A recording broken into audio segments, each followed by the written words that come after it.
Coach Clay here. If you're like me, you take in a lot of baseball and softball content.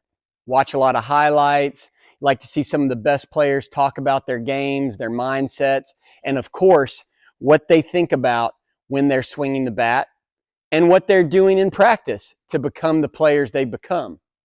And if you watch a lot of this content, you're inevitably going to come across a player, a really good hitter, talking about their focus on the inside of the baseball, staying inside the ball, and that's how they're effective.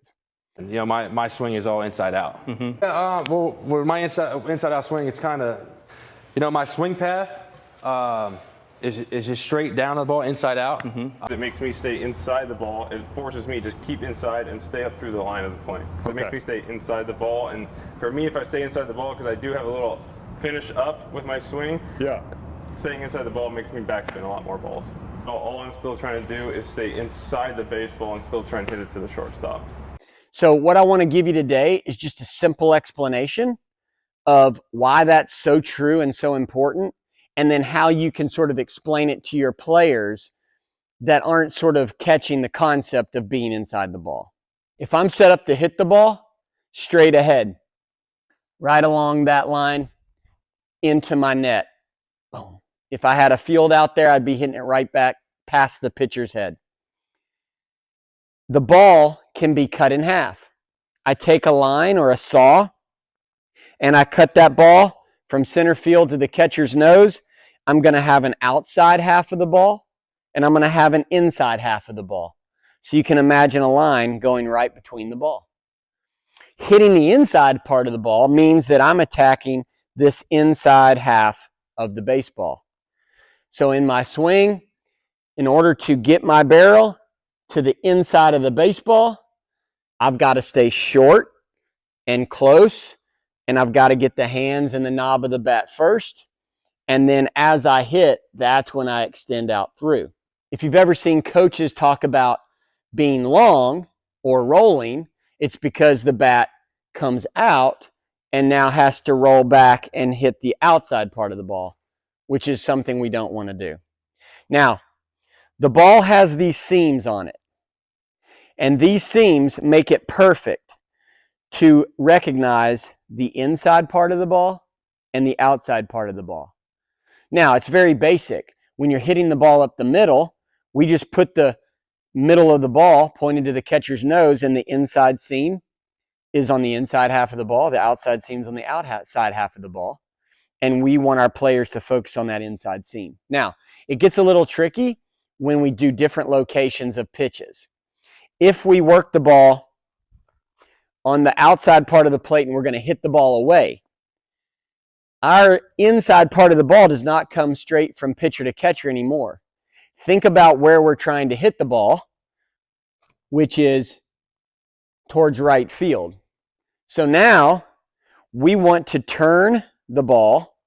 Instead of the two seams being back here, we're going to turn the ball and point it to right field.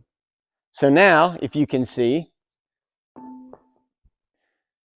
up the middle, if I turn the ball to right field, now my inside seam's even further over on the inside of the ball. The outside seam's almost right behind the ball.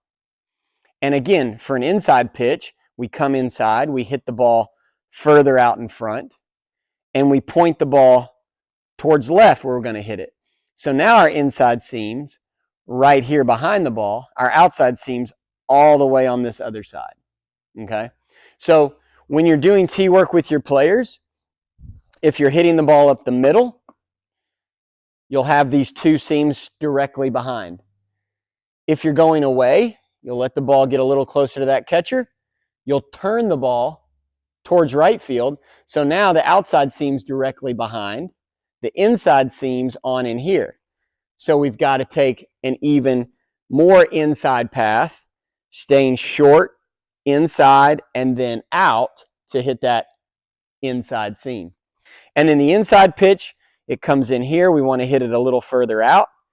We're going to point that ball, not straight ahead, but turn it to left. So now the inside seam is right here on the back of the ball. The outside seam's all the way over here. So on that inside pitch, I get those hips out of the way, bring those hands. I'm still hitting the inside pitch, but I'm able to pull that ball. All right. So very good concept, very good approach, being inside the ball at all times. But being inside the ball at all times does not mean you're always hitting the ball to the right side of the field. It just means in relation to where you're hitting it, you want to be on the inside of the ball. Outside, down the middle, inside. And that inside seam can always be your target. I hope this helps you digest some of that online content you'll be consuming from some of the best players in the world as they talk about their inside out approach. They talk about staying inside the ball, not getting around it.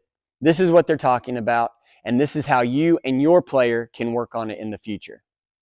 Let me know what you think about this video in the comments. If you like it, hit that button and subscribe.